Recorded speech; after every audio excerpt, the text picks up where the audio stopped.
pada saat Bapak memilih sekolah. Jadi jangan lihat siapa itu. Depannya siapa Bapak apa? Bapak Caswo. Ya nak ya. Oke, itu saja dari Ibu. Semangat, sportivitas diutamakan dan jangan nyontek. Dan gitu ya. Oke, selamat bertanding.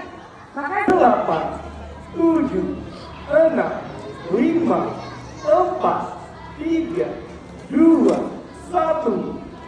Silahkan angkat jawabannya. Baik, jawabannya Pulau Papua. Oke. Semakin ingin pertarungan antara peserta, siapa yang berhasil menyandang predikat ranking 1 di tahun 2025 ini.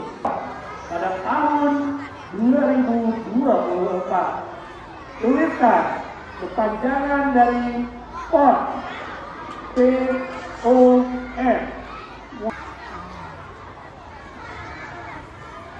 keistimewaan Komisi Aceh bisa menyelenggarakan event nasional bersama satu peserta dari kelas 6A dan 2 peserta dari kelas 6B. Mana pendukung kelas 6A?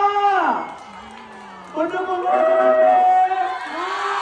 Siapakah yang berhasil meraih predikat ranking 1? Kita akan menjadi saksi bersama. Mendapatkan hadiah penghargaan dari persembahan. Itu adalah anak Indonesia.